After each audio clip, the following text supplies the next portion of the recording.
Hello, everyone, and welcome to Soul Standing. My name is Beth, and I am here with a pile of middle grade mystery recommendations for you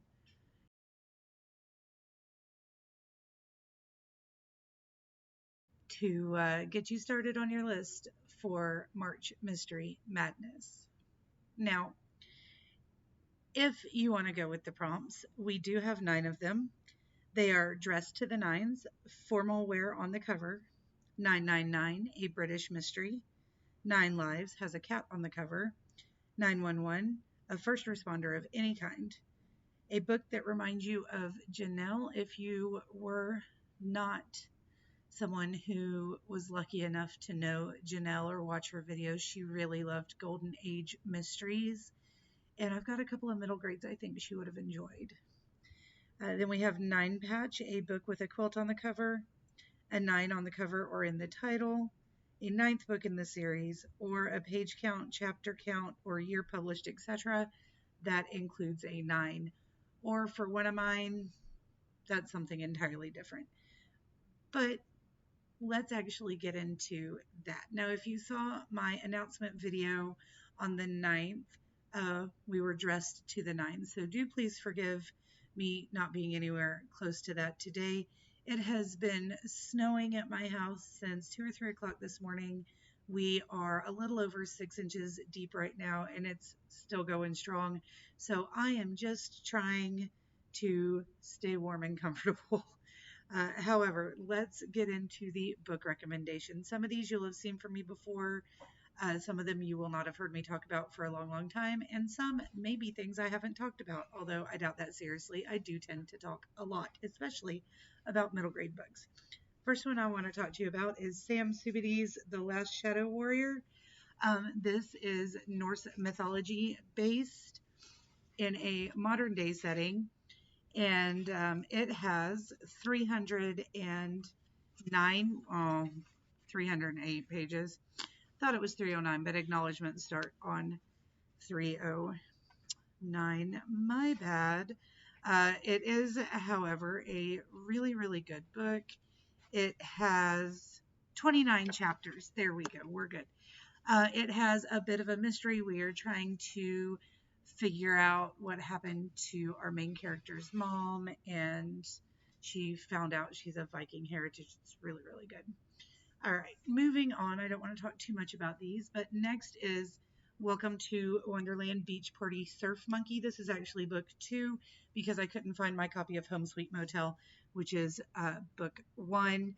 This is by Chris Grabenstein, and this book and its predecessor and the ones that came after it, although I haven't read the ones that came after it, follow a boy who lives at a hotel that his grandfather owns and that his mom runs. They live in Miami. And so this is following him and then his grandpa and his friend Gloria as they discover mysteries and solve mysteries. So the first book follows him, Gloria, and Grandpa as they follow a treasure map and discover a decades-old hidden treasure. It's so fun. Chris Grabenstein's books are just hilarious. There are 79 chapters in this one. They're really short, punchy chapters. So this is just barely over 300 pages, but there are 79 chapters in it. And every book I've read by him is absolutely hilarious. He does have a more paranormal mystery series that I have not read from him. I am hoping to find the mystery series and the paranormal mystery series books 1 for this readathon. If I can't find them on audio or ebook format, then I am going to end up probably ordering them in to read for middle grade May. All right, there are 29 chapters in this one if you count the epilogue, and this is The Midnight Brigade by Adam Borba. There is some sort of mysterious monster invasion happening, and The Midnight Brigade. Goodness me. The Midnight Brigade first meeting is tonight at 11:15. Meet at the street corner under the red awning. Yes, this flyer is specifically directed at you. This is very mysterious, and it is full of friendship and the importance of finding your voice while uncovering some sort of weird mystery. All right. Next, I have The House at the Edge of Magic by Amy Sparks. Now, this one does not have a 9 in the year it was published, or in the page numbers, or as the final chapter number. No, this one has the main character, the protagonist, whose name is 9. Now, she is known as 9 because she was the 9th child that this scum lord found and brought into his little gang. And she discovers a magic house that the inhabitants cannot leave. And so she's going in and out and trying to help them because they are under a witch's curse. There's a hidden treasure. The wizard that lives inside with Professor Spoon, I want to say. Yes, Spoon. And then Flabbergast, who I believe is an ogre, is the housemaid. He's absolutely terrible. The mystery is them trying to figure out how to break the curse and what happened exactly and all of that jazz. Next is one I've spoken to you guys about a lot, but that's fine because it is by my favorite author. It is one of 3 middle grade books that he published. It is The Prince of the Mist by Carlos Ruiz Zafón. Now, you can't really tell because the Prince of the Mist is, mist, but he's kind of fancy dressed there. The parts of him you can see anyway. And this book is just absolutely amazing. The Carver family left the capital city where they lived and moved to a small coastal village. Strange things started happening as soon as they crossed the threshold of their new home.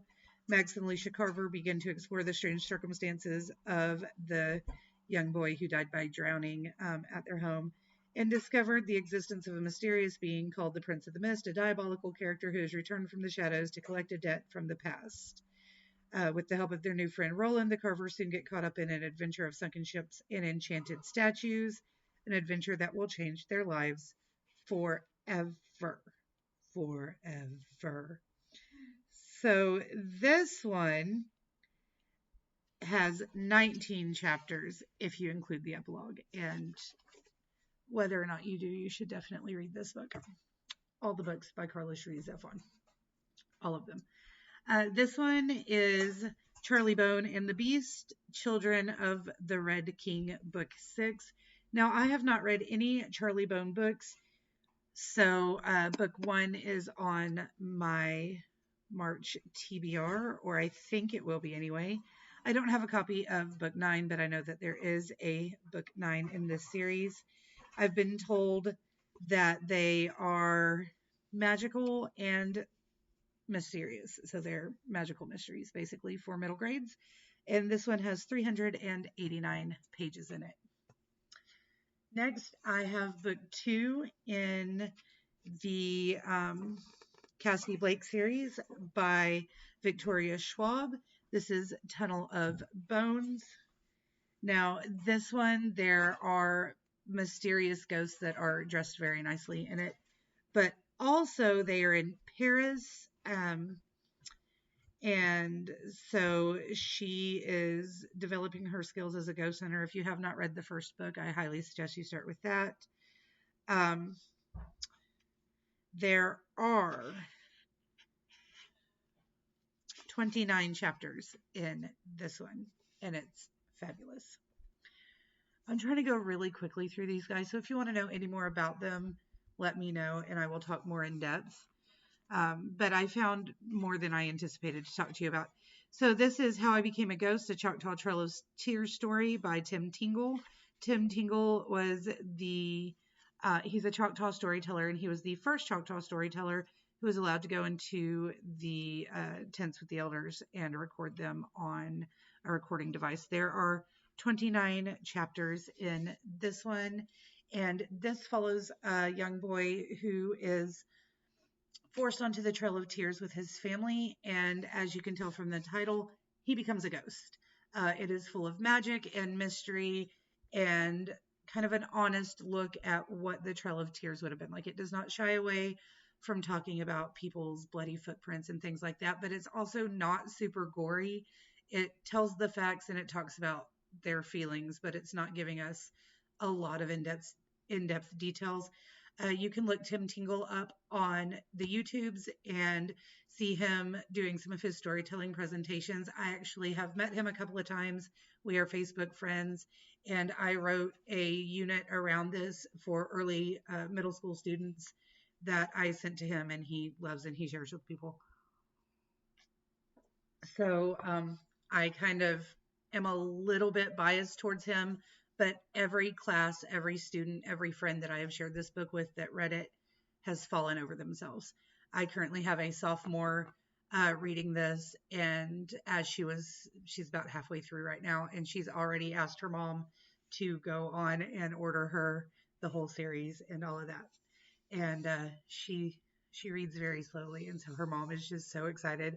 I was like, well, technically it's a middle grade series, but I love them. And her mom was like, I don't care if it's a picture book that has a lot of words. She never asked me for books anymore.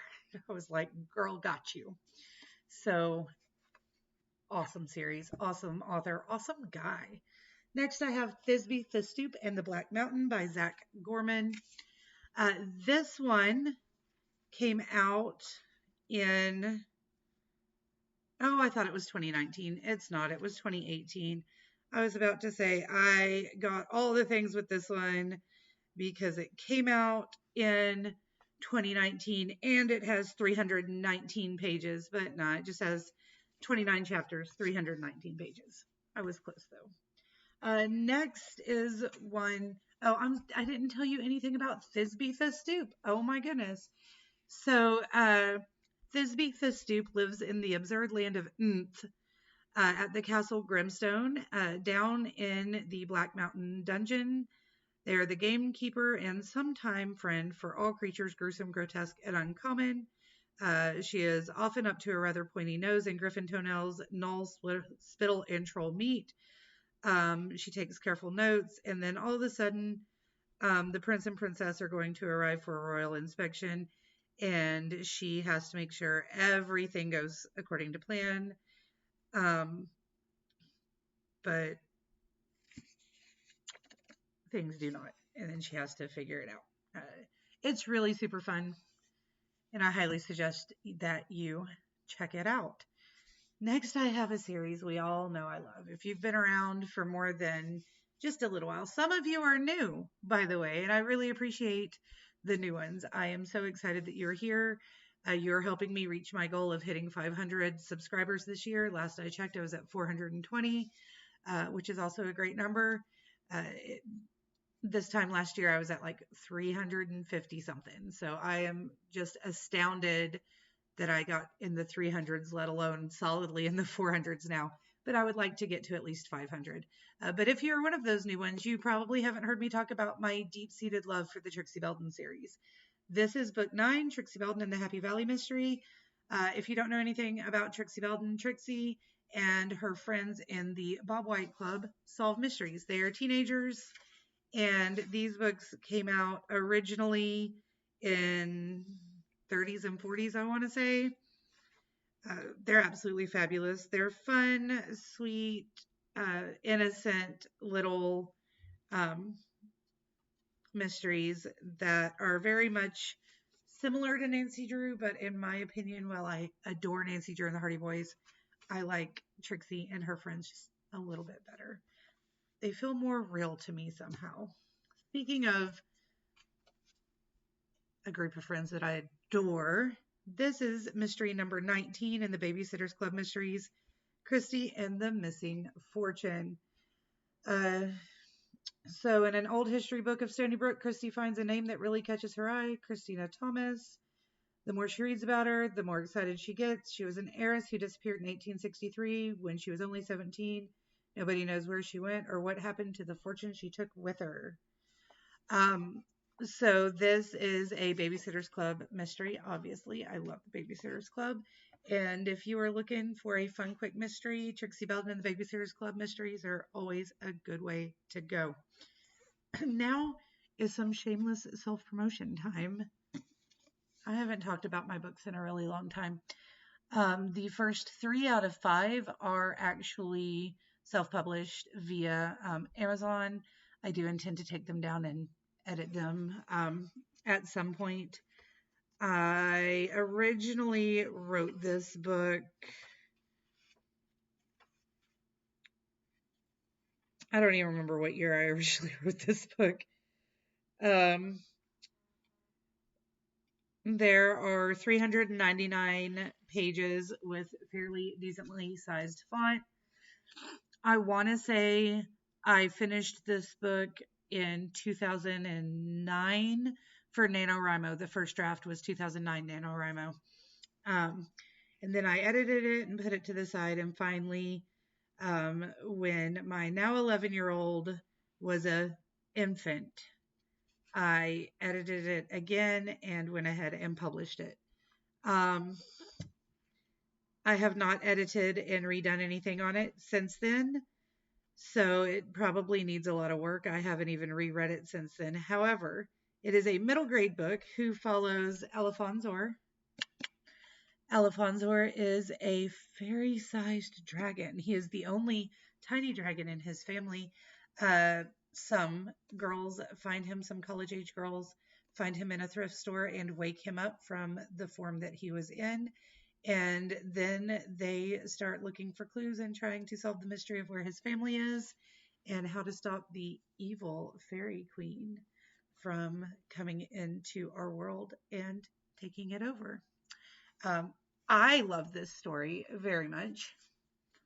Uh, and I do intend to finish book 4, I believe is finished, but I lost parts of this and then an adult book I was writing on my old computer. I lost big chunks of it. And so I have to go back and make sure everything's there and re-edit and do all that before I can put out book 4. And book 5 has been started but not completed. However, the first 3 books are out on Amazon. All right. Now, those are all of my books that meet with criteria. However, well, this one kind of does, and I will explain to you why. And then I have 3 that are honorable mentions. So this is Serafina and the Black Cloak by Robert Beatty. This book, she looks like she's wearing a dress. She's kind of fancy dressed. There is a cat. Oh, I guess there's not a cat on this version of the cover. However, this is a magical mystery, and it is at a fancy estate. She has always lived on Biltmore Estate, and the rich folk upstairs have a lot of parties, so there's talk in here about parties, and then the children start disappearing, and she has to figure out why. All right, now for my 3 honorable mentions. The first one is one that I think Janelle would have really, really enjoyed. This is York by Laura Ruby. This is book 1 in the Shadow Cipher series. I want to reread this and continue on with the series. It's 1798 when the Morningstar twins arrived in New York with a vision for a magnificent city, towering skyscrapers, dazzling machines, and winding train lines, all running on technology no one had ever seen before. 57 years later, the enigmatic architects disappeared, leaving behind for the people of New York the old York cipher, a puzzle laid into the shining city they constructed, at the end of which was promised a treasure beyond all imagining. By present day, however, the puzzle has never been solved, and the greatest mystery of the modern world is little more than a tourist attraction. Then Tess and Theo Biederman and their friend Jamie Cruz live in a Morningstar apartment until a real estate developer announces the city has agreed to sell him the 5 remaining buildings. Their likely destruction means the end of a dream long held by the people of New York. If Tess, Theo, and Jamie want to save their home, they have to prove the old York cipher is real, which means that they have to solve it. This is a steampunk middle grade cipher solving mystery. I absolutely adored it the first time I read it, and I'm really looking forward to a reread. Next, I have Daphne and Velma, The Vanishing Girl. This is billed as a middle grade. I'm not really sure if it's more of a middle grade or a young adult, which is why it is in my um, honorable mentions. And it also doesn't really have any chapter numbers. So I cannot tell you how many chapters are in it. However, it's a really cute read from Daphne and Velma's points of view instead of Shaggy and Scooby and Fred, who are normally the main points of view that we see things from. And finally, my favorite, Skullduggery Pleasant. Now, this is book one, Scepter of the Ancients. The series is by Derek Landy, and it's just fabulous, okay? The whole thing is fabulous. The entire series is fabulous. There's at least 9 books in it. You should read them. We follow Stephanie, whose uncle passes away and left her all of his stuff, his mansion, his royalties from his best-selling detective mystery novels, and a new best friend, Skullduggery Pleasant, who is a skeleton detective. That's right. The man is a skeleton. He is a supernatural skeleton detective. He's just literally bones with a nice hat and a suit. That's it. He's amazing. And Stephanie and he quickly get thrown into a mystery, and they continue solving mysteries together throughout the entire series. The first few books are definitely middle grade, and then you move into more young adult. However, they're still fabulous. Elena and I really love them. I've read this book, I think, 5 times, and Elena and I have read it together at least 3 times. So you know that it's an amazing book, an amazing series when the 11-year-old begs you to reread it with her because we love it that much. So those are all of the middle grade suggestions I have for you in physical form, but I will leave you with one last suggestion. This is actually Elena's suggestion. You want a book with a cat on the cover? You want a middle grade mystery? What you want, my friends, is the Seth Seppi series. Now, we just finished reading all 3 in the trilogy. However, and they're amazing. We love them all. They're by Nikki Thornton. However, along with that, Nikki Thornton also has all these other mysteries. And look at that. The Poison Pie mystery has Nightshade the cat right there on the cover. That is not one of the Seth Seppis. It is a new magical mystery with the talking cat there. But you just most definitely need to check these out. And you can find them on Everand. So definitely check them out. They are by Nikki Thornton. And now that I've prattled on for 23 minutes, it is time to say that's all I've got for you today. I will talk to you again soon.